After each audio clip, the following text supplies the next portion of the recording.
Hello, and welcome to this episode of Counsel Trends. I am Dr. Mercy Connors, and today I am joined by my friend, Dr. Mark Mayfield. Mark, thank you so much for joining us today. Yes, always fun to be a part of this. This is great.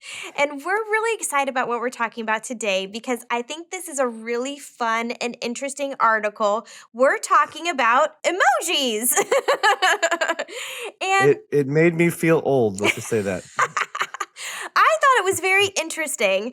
And so the article we are currently looking at is Individual Differences in Emoji Comprehension, Gender, Age, and Culture. And this one was really, really interesting. So, what it did is it took participants from the UK and from China, and they were different ages and different genders, and obviously different cultures as well. And then they showed them these 6 emojis, and the 6 emojis were, let me see if I can find it. Happy, sad, angry, surprised, fearful, and disgusted. There it is. Those are the ones. But what I found very interesting is that they used different emojis from different types of things like Apple, Android, Windows, and WeChat. So these emojis look a little different based on the type of operating system that you were using. So then what they did is they asked them how familiar they were with these emojis. And then they asked if they knew what it was. And that I found very, very fun. So one of the things I'm just going to say, here's one of my limitations for this article. And Mark, you tell me if I'm wrong. But these emojis do not all look the same. No. I'm telling you, I was looking at it and I'm like, well, first of all, WeChat, most of those don't look like the other ones. And what they said in the article is that the WeChat ones were the ones from China. So I thought that was very, very interesting. What did you think, Mark? Did you think that they looked similar? Yeah, I'm looking at them again. It's interesting. The one from WeChat, the fearful one, looks almost like I'm mad. Yes. Angry looks spiteful. Yeah. Sad looks sad. Surprise looks Disgusted. fearful to me. Yeah, disgust looks disgust. Yeah, yeah. So it is interesting though. The WeChat ones are quite different compared to the rest of them. Now, I do have to say there are certain ones, like, on the other ones that I'm like, I'm not sure. Like, the Windows Happy one, I don't know, that could look a little bit like, I'm not sure about this. That A little type of sinister. yeah. And I don't know, some of them, I just don't know if I would have gone surprised, I guess, works. But the one that I found very interesting, and they said this throughout the article, is that people really struggled with determining disgust. Mm. And I'm like, I can get that because I would have said mad or frustrated or something else. Well, and this tells you, I mean, I use an Apple device, so when I see the Apple one, it looks like it's saying "you," gross, Yeah, type of. But I mean, this in lies the conversation. This is how many people communicate right, right. with emojis. Yes. And it was very interesting. So I was reading the article and it talked about how emoticons were the first like emoji. This is where I felt old because I still use those. And that came in like, what was that? I don't want to say it to make you feel old, but 1982, Hmm. which I wasn't born yet. I was 1 years old, but that's how we would. I mean, when we started emailing back in the mid Yes. '90s and in texting on our Blackberries or whatever we had, Yep. that's all we could use was a semicolon and a parenthesis or Right. a semicolon and a colon and a P or Right. whatever. Right. And I thought it was very interesting that the emojis, as we know them now, first started in the late 1990s. And it kind of gave you a little bit of like an example. It's like this black and white example of a smiley face and this black and white example of like a monkey. And it's like, oh Hmm. my goodness, haven't we come so far to like our, the things that we have from our Apple devices or our Androids? But it's very, very interesting. And then it also said, what did you think about in 2015? Already 92% of people used emojis in communication online. Yeah, that didn't surprise me. But that's so that's a lot of people. And Mhm. we're thinking that's 10 years ago now, like, when we really think back up, that's 10 Yeah. years, so we've been using emojis at a rate, like a high rate for now 10 years. Well, think about it. The iPhone is 2 years away from being 20 years old, Whoa, you're right. right? Y And so how many of us how many digital, uh, immigrants are left that remember what it was like to not Right. have the iPhone, right? We have a lot of kids now that are turning 20 That's right. That's right. that, you know. It's so funny. The other day, we were down with my parents, and my parents actually watch regular TV. Like, we tend to watch, like, YouTube or, like, Netflix. Regular TV. No, they watch regular TV, and my kids were like, "Can we fast forward through the commercials?" And we're like, It's like, "No, you no." can't do that." Yeah. We did that we did a '90s week at our house where we put our phones away, turned Wi-Fi down, and watched live TV for Thanksgiving, and it was a great reset, but Right. different conversation for a different time, but, like, it's just interesting to me how culturally commonplace these things have become. Yes, yes. And then I found it very, very interesting that later on in the article, it talked about how emojis were created to actually create a relaxed environment and to really give static conversation more of those nuances, more of those body languages, emotions, and things like that. And this I found so interesting is that one research program found that participants tended to smile more when reading messages that were accompanied by an emoticon compared to a message without an emoticon, which I'm like, that makes total sense. I know I do that. It makes total sense, but it also makes sense why there is such miscommunication over text and email between generations. Yes, yes, and I feel like that's what this article is really talking about, is Mhm. that there is a lot of difference between gender, between age, and between culture. So, what were some of the things that really stood out to you, Mark, out in this article? Well, just the individual differences more so or at least if I read this right, more so across age and culture, Mhm. I thought was very interesting. Um, but mostly age, I thought was interesting. Significant direct effects for age, surprise, fear, full, sad, and angry, such that were older participants less accurate Yeah, than the younger participants. Again, but it goes back to the conversation about, and you could, if you've not read anything by Dr. Jean Twenge, there's the iGen where it's talking about this idea that there's digital natives and digital immigrants. And if we can remember what life was like before the iPhone and before the internet, right. we're digital immigrants. And our kids, my 3-year-old can unlock my screen and swipe through and find the app that he wants to play games on, which might need some counseling around that. Um, but he's, more than I know how to do it, right? And we make Right. fun of those kinds of things, but I think it's important for us to know, um, that this is just getting more and more complex. It's not going to get. It's not. I mean, unless we have a pretty big about face, it's not going anywhere. And in fact, it's going to get more and more. I mean, they're talking about 3D things and hologram type stuff coming, Yeah. and Yeah. I prefer phone calls, Zoom, or FaceTime. Right, right, the face-to-face stuff. But I find it very interesting that people are really using this to explain to people what they're thinking and what they're feeling.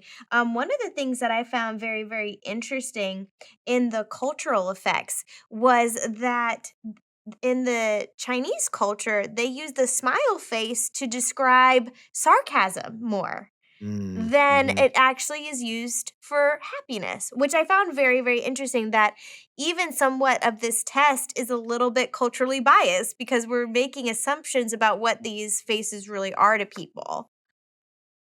Well, that goes I think goes to a deeper question that we can wrestle with as clinicians is, um, and I wrote this in my second book, that emotions are our physiological responses, right? Mhm. So what our body does when something internally or externally happens, but feelings, which is what these are, right?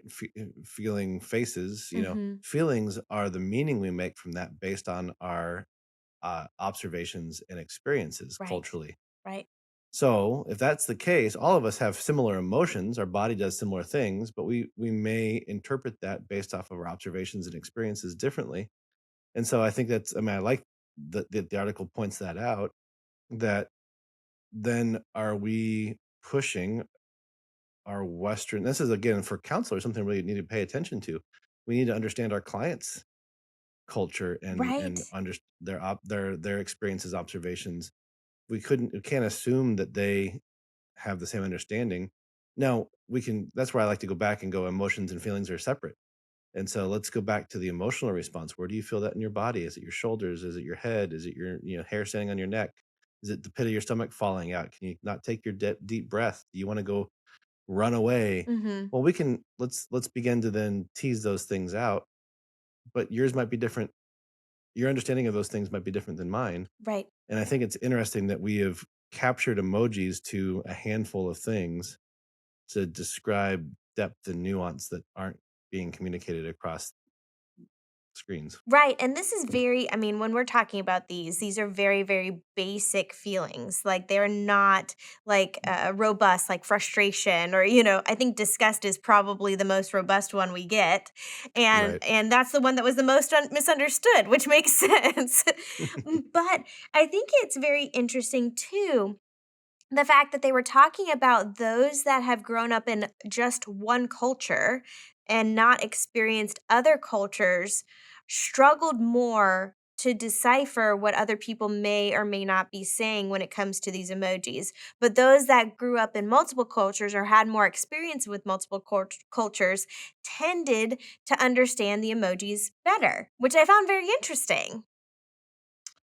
Well, I think that speaks to the importance of getting outside of what makes us comfortable. Yes. Um, remember, I don't know. I mean, I know you went when you got your master's. You remember some of the things we had to do in our multicultural classes, and one of my things was we had to go experience a different place of worship, Yes. different faith, Yes. and so I chose to go sit in a Jewish synagogue, Mm, and it was beautiful and eye opening and uncomfortable, and I think that's where we struggle sometimes. And I would dare say, just it's uh, human nature to stay where we're comfortable. right. So we have to push ourselves to get outside of that to experience it. So here's an example. Have you seen My Big Fat Greek Wedding? Yes, absolutely. Okay. So the Greek side was my dad's Italian side, Okay. and then the non-Greek side was my mom's very prim, proper, very wealthy, rich side. And two different worlds, Mhm. and both their own. And so when my mom was introduced to my dad's family, big, boisterous, lot of tone, talking over each other, Right. very loud, very loving, um, and she was offended and just out of place, and because she didn't understand it, Right, right. and um, my dad went to her side of the family and was like, "Where's all the food? Like, we get portion sizes, and we get, so, but visually we can see that the culture clash, and Right. so I think it's really important for us, as therapists to really dive into the worlds of our clients, Mhm. but we can't just do that in our sessions. So when was the last time you went to a church of a different culture? Down Right. here in the South, we can go to a black church. It's very different than our white evangelical, or even, go to a Catholic church or go to this or Right. go to that, or, you know, and immerse ourselves in different things. And I think where I want those listening to really wrestle with is, when was the last time we challenged ourselves with that? Because we can get really complacent and comfortable in our roles as counselors with our niches and, Mhm. those kinds of things. So that's what this kind of brought up for me as I was reading the report and the discussion and the the section. It was just like, "Oh, I've gotta challenge myself more." Right. I think one of the other things too that it made me think about it was the fact that how much miscommunication can actually happen with these emojis as well. And Yeah. that can also be really beneficial to us to say, "Oh, I can see how that smiley face is now disgust. I would not have guessed that before." But now I do know, I can see that. Now I would have still said frustration, and that's probably how I would still use it because that's how I see it, but it does allow me to say, "Oh, this smiley face could or emoji can be used in a different way to describe a different feeling for somebody else." Well, yes, and so that's where I've tried to get really good in my personal life and my professional life. Help me understand how you arrived at that conclusion. So Yes. that looks like, you named it that. Tell me how you got there. Where did so not shame inducing, not judgment inducing, but just from a curiosity standpoint. And I think we learn a lot from that perspective. Mm. It's like, okay, I can see how you came to that, Mhm. and here's how I see it. So I just think it's interesting that we can expand our perspectives by just taking on that perspective, that idea of being curious. Yeah. And I love that you were talking about being curious because I do think we assume a lot, especially with emojis, because we think, "Oh, I know what that means. I know exactly what this Mhm. person is trying to convey to me." But then there are times, and I have experienced this too, where I'm looking at an emoji that somebody sent, and I'm like, "What are they meaning by this?" I'm not Mhm. sure, you know? Well, it's interesting too. I mean, you and I have known each other for a while. We're on a lot of group texts Yes. with our team at AACC. Um, and when I was just looking back at early on, we would always, all of us would use a lot more emojis or a lot more exclamation points in our communication, and now we don't. And I Right? think part of that is just because we know each other. Yes. But how many times have you done that with somebody where you're like, "Oh, are they mad at me because they used a period? There was no like, there was or they used an emoticon. There's no exclamation point here. There's no." Right, right. I have even gone back in my text messages and I've written it out and I'm like, wait, I need to put an exclamation point because I don't want them to think I'm upset. Right? Yeah. Yeah, But I think it's interesting, and I'd be curious, Liberty, Colorado Christian, other, Palm Beach Atlantic, other universities that have right. counseling master's degrees. I wonder if there's going to be an elective someday. Maybe AACC should do this. Is create a training on uh, virtual communication. Right, You right, know, and how do we encourage? I mean, I'm sure Dr. Kathy Cook or somebody else out there has got some of this going in their brain. Or I mean, like we just need something out there. But it's like, right. especially with the alpha and beta generations and some of the younger Gen Zs, like could actually be beneficial for youth pastors and groups to be able to help. Right, some of us old people to understand better, right? Help us, yeah, exactly. So this Yeah, so what we're saying is that we want these trainings for ourselves. maybe. In a roundabout way, that's what I was wanting, yes, Yes. yes. But I think that's true, and I love that you're bringing this up because I do think that there is this need for curiousness, and I do think that there is Mm, this desire for us to learn more about our younger generations because I do think that they look at the world differently, and they do look mhm, at emotions and feelings differently, and we need to really be aware of that, not only as clinicians, but as parents and as yeah, youth leaders and people that work with children.